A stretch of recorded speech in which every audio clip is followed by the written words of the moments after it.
কতগুলো হবে। আজকের ব্লগে আমি তোমাদের সাথে শেয়ার করছি রবিবারের ভিডিও। আর শনিবার মানেই তো তোমরা জানো এখন গরমকালে প্রত্যেকটা শনিবারই কালী পুজো, আর আমাদের বাজারের চারপাশেও কালী পুজো হচ্ছিল।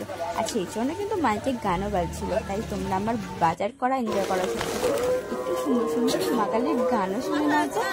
তারপরে আসছি আবার আমার ভয়েস নিয়ে, চলো দেখতে থাকো।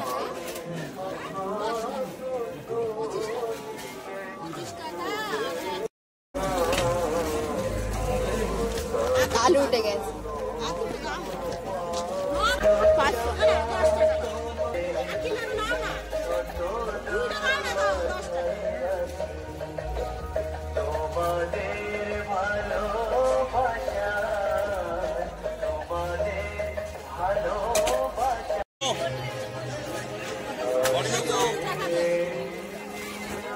তারপরে তো সব বাজার করে নিয়ে চলে এলাম বাড়িতে। এবার বাড়িতে এসে সব বাজারগুলো দিয়ে দিলাম কাকিমাকে। কাকিমা আস্তে আস্তে সব বাজারগুলো গুছিয়ে রাখছিল, কারণ এটা তো আর আমি পারি না, এটা মা কাকিমাই ভালো করে পারবে কোনখানে কোন জিনিসটা কিভাবে গুছিয়ে রাখতে হবে।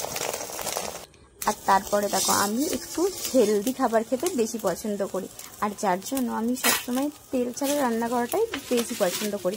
আর দিনেতে একদম না তেল দিলে তো নয়, যতটুকু না দিলে নয়, শুধু ওই কড়াটায় চারদিকে তেল মাখানোর মতোটুকু তেল দিয়ে আমি ডিমটা কিন্তু ভাজছিলাম। হ্যাঁ, অনেকেই বলবে শুকনো শুকনো ডিম ভাজে, বাট আমার খুবই ভালো লাগে তেল ছাড়া খাবার খেতে।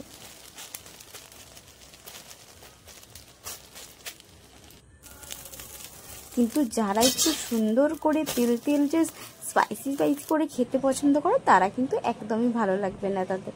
আর তারপরেই দেখো সকালের পান্তা ভাত খেয়েছিলাম, কারণ রাত্রে বেশি ভাত বেঁচে গেছিলো। আর পান্তা ভাত খেতে তো আমার দারুণ লাগে। ভাত বেঁচেছে তো কি আছে, আমি খাবো, আমি তো বাড়িতে আছি। আর তাই, আর আমাদের জানো তো আগের দিন ঝড়ও হয়েছিল, একটু জোরে জোরে হাওয়াটা দিচ্ছিল, তাতেই কলা গাছটা ভেঙে পড়ে গেছিলো। আর সেখান থেকে আমি কিন্তু একটা বেশ ভালো দেখে পাতা কেটে নিয়েছিলাম, যদিও সব পাতাগুলো ছিঁড়ে গেছিলো, সেখান থেকেই একটা পাতাই বেঁচেছিল জানো তো। আর সেটাতেই আমি পান্তা ভাত খাচ্ছিলাম। আর এই দেখো ডিমটা ভেজে তুলেছিলাম বাটিতে, এর কাণ্ড দেখো, এও গেছে বাটির মাপে মুড়ে। কিন্তু কি আর করা যাবে, তা বলে কি ছেড়ে দেবো? একদমই নয়। আমি তো ডিম ভাজা দিয়ে আজকে পান্তা ভাত খাবো, আর তোমরাও এনজয় করতে থাকো আমার কলা পাতায় পান্তা ভাত খাওয়া। তাহলে দেরি কেন, শুভ কাজে দেরি নয়, শুভ শিগগম। চলো সুন্দর করে একটু বসে খেতে বসে যাই। আর দেখো সুন্দর করে কি খেতে বসবো, আমাকে তো পুরো দেখাই যাচ্ছে না ক্যামেরাতে। ওই যে আমার একার ফোন, আমাকে একা ধরতে, আর স্ট্যান্ডটাও নিয়ে বসিনি, আর কীভাবে যে ফোনটা রাখবো বুঝতেও পারিনি, সামনে জায়গা করে ফোনটা রেখে খেতে বসে গেলাম, তাই ভিডিওটাও ভালো করে ক্যাপচার হয়নি। তো কি করা যাবে, তোমরা একটু কষ্ট সৃষ্ট করে এভাবেই আমাকে দেখে নাও। আর হ্যাঁ, পান্তা ভাত খাওয়া কিন্তু গরমকালে আলাদাই মজা, তাই না বলো?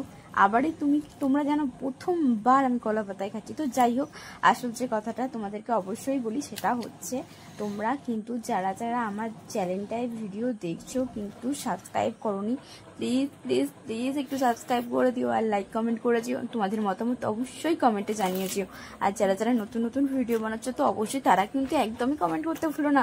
আমি কিন্তু তোমাদের পরিবারেও যাব, মানে তোমাদের চ্যানেলে যাব, তোমার ভিডিওগুলো তো অবশ্যই দেখবো এবং সুন্দর করে কমেন্ট করে আসবো। তাই তো, একে অপরের ফ্রেন্ড হয়েই তো থাকবো, কারণ আমরা ছোট ছোট ক্রিয়েটার, তাই না? আর তারপরে যে পাট শাকগুলো নিয়েছিলাম ওগুলো একটু কাকিমাই বেছে দিয়েছিল। তারপরে আমাকে বলছিল যে ধুয়ে আনবি, আমি বললাম হ্যাঁ দাও দাও, আমি ধুয়ে আনছি। তারপরে ধুয়ে আনার পরে একটু বাটাবুটির কাজ থাকে, তো সেই জন্য আমি বললাম একটু বাটতে বসে যাই, যেহেতু মা কাকিমার অনেক কাজ আছে। আর আমার পাশে দেখো মা কাকিমা এখানে মাছ বাছছে, আমাদের এখানে পুকুরে মাছ ধরা হয়েছিল একজনদের পাশের বাড়ি, তো তারাই মাছগুলো এই চুনা মাছ আর কিছু খোলসে মাছ দিয়ে গেছিলো, মা কাকিমা ওটাই বাছছিল আর আমি বাটনা বাছছিলাম। আমি কিন্তু জানো তো এই মানে সব মাছ খুব একটা ভালো করে বাছতে পারি না, মানে খোলসে মাছ মাছগুলো ঠিকঠাকভাবে মানে বাঁচতে পারি না, সেই জন্য বললাম তোমরা বাঁচো, আমি বাটনাটা করে দিই। আর তারপরে এখানে তো টক হবে বলে কাকিমা রান্না করছিল, আমি ভাবলাম যে আমি রান্না করলে কি শুধু ভিডিও করতে হয়, কেন মা কাকিমা রান্না কি ভিডিও করতে নেই? তো কাকিমা রান্না করছিল, সেই রান্নার ভিডিওগুলো করলাম।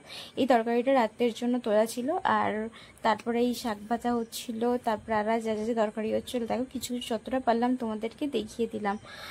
আর তোমরা কিন্তু কারা কারা রান্না করতে ভালোবাসো অবশ্যই বলবে। আমার রান্না করতে ভালো লাগে, কিন্তু আমি রোজ রোজ রান্না করি না। যেদিনকে আমি বিয়ে করবো, আমার ঘর সংসার হবে, সেদিনকে আমি রান্না করবো। এখন মা কাকিমা রান্নাটাই কি আমি এনজয় করি। আর তারপরে তো এখানে দেখো আমাদের দুপুরের খাবার রেডি। তো তারপরে একে একে সবাইকে ভাত বেড়ে খেতে দিচ্ছিল, আর আমি কিন্তু আমার ভাত বেড়ে খেতে দেওয়ার ভিডিওটাই করেছিলাম, কারণ সবার ভাতের ভিডিও করলে আমাকে বাড়ির সবাই বড্ড বকে। তোমরা একটু আমাকে ভালোবাসা দাও তো, যাতে আমার বাড়ির লোক আমাকে আর না বকে। আর ভিডিওটা কেমন লাগলো অবশ্যই কিন্তু জানিও, লাইক কমেন্ট সাবস্ক্রাইব করে।